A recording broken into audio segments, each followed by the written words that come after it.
Hello YouTube, welcome to another Season 6, Patch 6.4 League of Legends guide by eGaming Television, and in this one we are covering Jungle Master Yi. This will be a harsh lesson. For more of our guides, you can go to our website, which is www.egamingtv.com, and you can also follow us on Twitter at egaming_TV.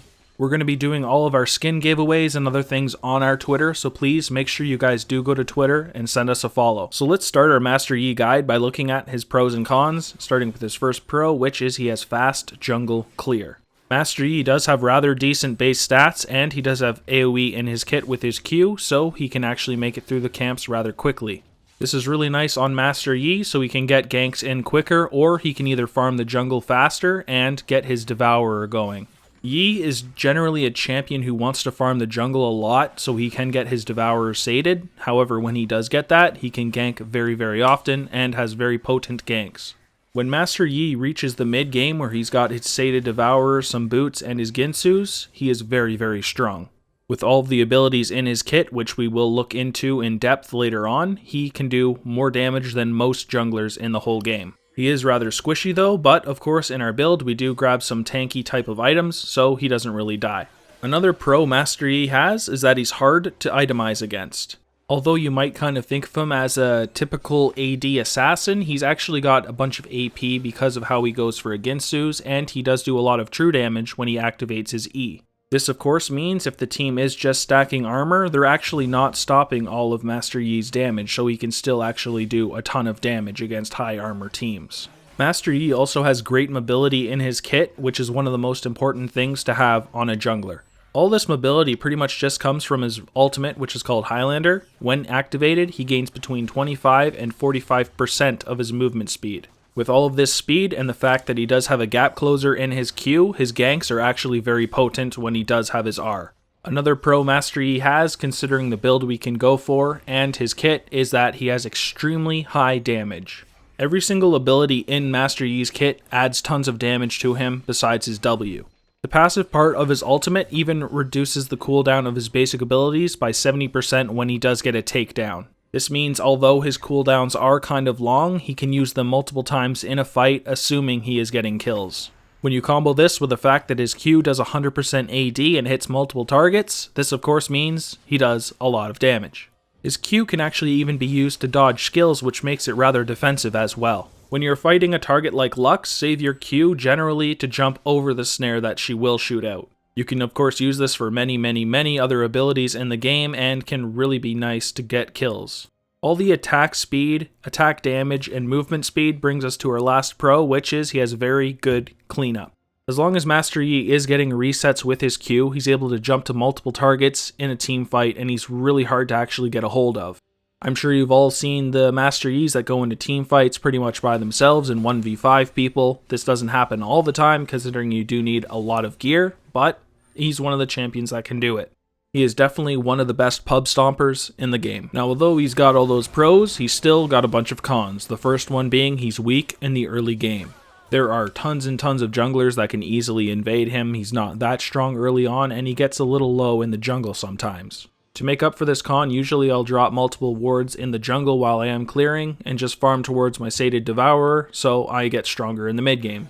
Be very careful in the early game, however, because there are a lot of junglers, like I said, that can easily kill you in a 1v1 situation early in the game. Don't worry though, just make it through the early game, and then you'll be able to destroy them later on anyways. Another con Master Yi does have is that he's got absolutely no crowd control. If he did have crowd control though, he would probably be the most broken champion in the entire game. I'd only suggest picking Master Yi when you do have some solid CCs on your team already. Master Yi is pretty damn squishy throughout the whole game, so you do generally need some sort of CCs so you can actually get off all of your damage. This pretty much brings us right into our third con, which is that he's a weak team fighter. Now, I'm sure some of you are thinking, wow, I've seen Master Yi jump into teams and just 1v5 people, but they have to be insanely far ahead to actually do something like that. If we are talking about being on even ground as the enemy team, you actually are pretty weak because you do have to jump right in there and you can easily be CC'd and die before you can even get your W off. You can make up for this, however, by using your Q and W very effectively, but depending on how many things there are for you to dodge, this can actually be really hard to do. You have to keep track of what has been used in a team fight, what is still to be used, and what you need to jump over most. Same goes for your W. If you use your W when people have CCs, you're just going to get CC'd while you're doing it and die. These two abilities are what really set apart a good and a bad Master Yi. Master Yi is always focused as well in team fights. People know that if you are able to kill a target and you're able to start getting Q resets, you can actually do tons of damage to an entire team. Due to the fact that you're squishy and you can do a ton of damage, people are going to probably be focusing you unless there is a higher priority target, which is usually not the case. If you're not able to use your Q and W effectively, you're going to die. So here are Master Yi's Masteries, which are 18 Ferocity and 12 Cunning. One good alternative if you are wishing to get somewhat tanky is getting Strength of the Ages, which is 18 Resolve, but I do find getting Fervor of Battle much better. This Keystone Mastery really helps you carry games. These Masteries listed are pretty much to get as much damage as possible for Master Yi. One alternative to the Masteries I have listed would be trading Assassin for Runic Affinity, Having the 15% longer neutral monster buffs is really nice, of course, but I do prefer the 2% increased damage on an assassin like Master Yi. For Master Yi's runes, we get 9 greater marks of attack damage, 9 greater seals of armor, 9 greater glyphs of attack speed, and 3 greater quintessences of attack speed as well. In total, this is 8.5 attack damage, 9 armor, and 19.26% attack speed. One alternative would be trading the glyphs of attack speed for magic resist if you wished, but I really don't find this necessary on Master Yi. I feel that if you get chain CC'd in team fights, you're not going to make it through the fight anyway, so having the magic resist is kind of pointless. You may as well have the attack speed to try to delete targets as quickly as possible. Having that extra attack speed just makes you get more true damage off from your E, and you get Fervor quicker. For his summoners, surprise surprise, we take Flash and Smite. Flash has a lot of defensive and offensive uses. This can allow you to escape from champions, or can be used to chase opponents if needed. You can also use your Flash to combo with your Alpha Strike to close a very big gap on your target. This is really nice for completely catching people off guard and deleting them before they can even react. Smite is a must-have on junglers as it increases your jungler clear speed and can be used to secure kills on Dragon and Baron. Since we take a Skirmisher's Saber on Master Yi, you are able to use Smite offensively as well to mark targets for 4 seconds. This allows you to deal between 60 and 162 true damage over 3 seconds, have vision of them, and reduce the damage they deal to you by 20%. This is insanely good against champions like Vayne and Wukong who actually rely on you losing sight of them. It's a really good counter to champions like that. Red Smite alone is one of the main reasons Vayne isn't played as much as she used to be. You can take Blue Smite as an alternative, but I really don't find it necessary considering the movement speed you do have. Now we're going to look at each of Master Yi's abilities, which are actually rather simple to understand and explain. So let's start with his passive, which is called Double Strike. So very simply, after landing 3 basic attacks, Master Yi's next basic attack within 4 seconds strikes twice, dealing 50% AD physical damage, which applies on-hit effects and can critically strike. This passive right here is one of the main reasons a high attack speed build is great on Master Yi. Just getting off all of these extra attacks when you are fighting champions is really nice. As it says as well, it does apply your on-hit effects, which makes Ginsu such a great item on him, considering it also uses that. Other than that, it just adds a little bit more damage when you are clearing the jungle, so, it's just a great thing to have, really. It's not a broken passive, but it is pretty nice on Master Yi, considering his attack speed. So that brings us to our Q, which is Master Yi's main ability and is called Alpha Strike. As I said earlier on, this is the main ability that really sets apart a good and a horrible Master Yi. So Master Yi blinks to the target enemy, dealing physical damage to it and up to 3 nearby enemies, to then reappear next to his main target. Non-champions receive increased damage. The physical damage this deals is between 25 and 165 plus 100% AD. Master Yi becomes untargetable over Alpha Strike's duration and can critically strike, dealing 60% times 1 plus bonus critical damage, AD bonus physical damage to all enemies. Basic attacks reduce Alpha Strike's cooldown by 1 second as well. The range is 600, the cost is between 70 and 110 mana, and the cooldown goes from 18 to 14 seconds. So the first thing to note about this ability is the 100% AD ratio, so it is great for killing enemy champions. Non-champions do also receive increased damage, so that makes it also great for clearing the jungle. Because of these two factors, we max this ability first. As it does say in the second part of the ability, he is untargetable over the duration. This is what allows you to use it over skill shots such as Lux's snare or Elise's snare, and you don't actually get that snare. There's so many things you can actually dodge with this ability. You can dodge when a Malphite's coming in for his ultimate as well. There's so much you can use this ability for, and it really sets apart Master Yi's. Since you do have high attack speed as well, you can actually make the cooldown on this really low considering you are getting off so many attacks in such a short duration. When you combine this with the fact that you do get 70% reduction with your ultimate's passive, it makes you use this ability very often in team fights, although the cooldown is listed at 14 seconds. So Master Yi's non-damage dealing ability is his W, which is called Meditate. Man, who misses the days when he was literally unkillable with this ability up? Yeah, not me either. So Master Yi channels up to 4 seconds, healing himself each second for an amount increased by 1% for every 1% of his missing health. The minimum healing per second is between 30 and 110 plus 15% AP, and the minimum total healing, if you do get it all off, is between 120 and 440 plus 60% AP. While channeling, Master Yi reduces incoming damage, which is halved against turrets, and the damage reduction is between 50 and 70%. Meditate resets Master Yi's auto attack timer as well, which isn't a huge deal considering the cooldown is 35 seconds and the cost is 50 mana. As an AD Master Yi, this ability is okay for the healing, but it's even better for the damage reduction.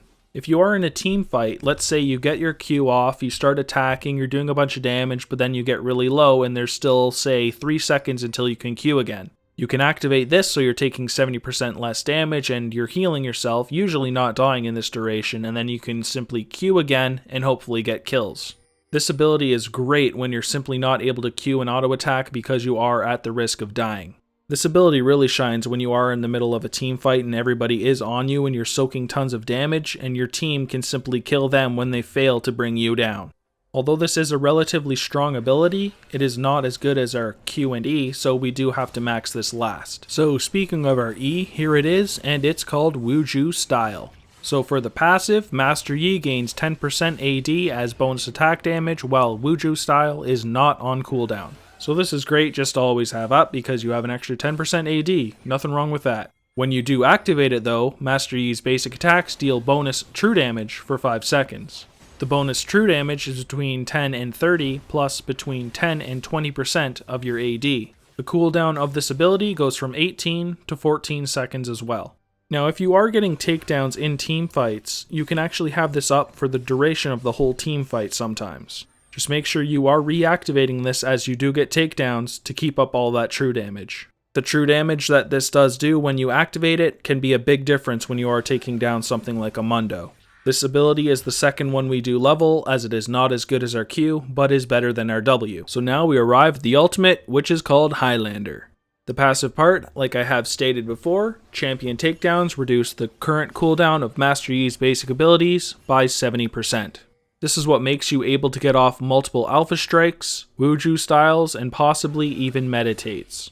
Just make sure you are reactivating the abilities when you do get them, considering the cooldown will be very spiky when you are getting the kills, so you have to keep track of what you do have available.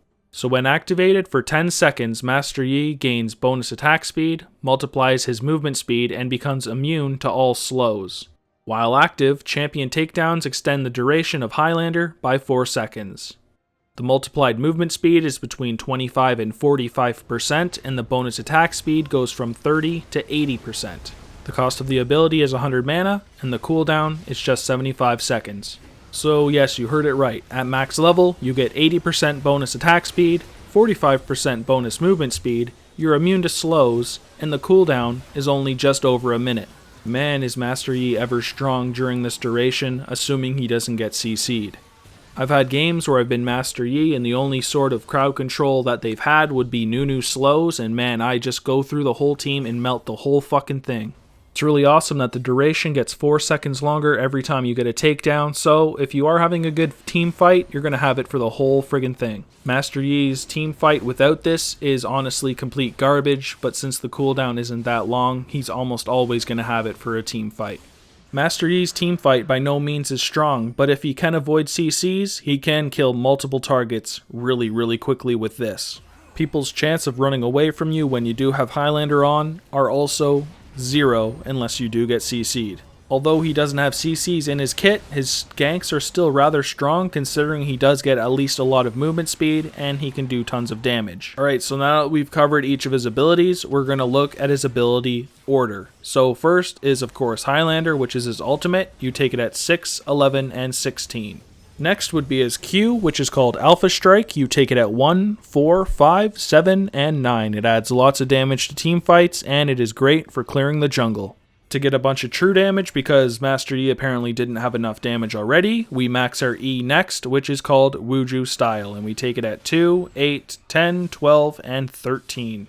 And lastly, because it doesn't contribute damage, we take our W, which is Meditate. So we take it at 3, 14, 15, 17, and 18. Alright, so we've made it to the item build, and it starts with a Hunter's Machete, Refillable Potion, and a Warding Totem.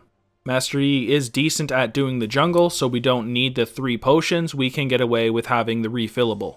On our first back, we want to have our Skirmisher's Saber, a Hunter's Potion, Vision Wards, and a Sweeping Lens. You can of course skip the Hunter's Potion if you do wish. I do like it considering it's only an extra 250, but you don't need to get that. In all cases, I would recommend getting a Vision Ward in Sweeping Lens, assuming you can afford the Vision Ward, just to get rid of all the vision so your ganks can be more effective. For our core, we enchant our Skirmisher's Saber with Devourer, get some boots, and an Oracle Alteration. Your boots can change depending on the team you are fighting, but I do like to get Berserker Greaves in most cases. Oracle Alteration is just a better version of the Sweeping Lens, so we take that at level 9 in all cases. Our full build would be a Sated Devourer, because we like all that damage, followed by Berserker Greaves, assuming we don't need to get either the Ninja Tabbies or the Mercs. We then move into a Ginsu's because the attack speed it does provide is insane and we do get some nice AP, which works with our W nicely. At this point, we already do so much damage it's stupid that we can afford to get some tankiness.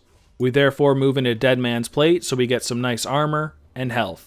Sterex is the next item we get. It's actually really good because it does actually add some damage, but some nice tankiness as well. The shield it does provide when you do get bursted is really nice and can save you in tons and tons of situations.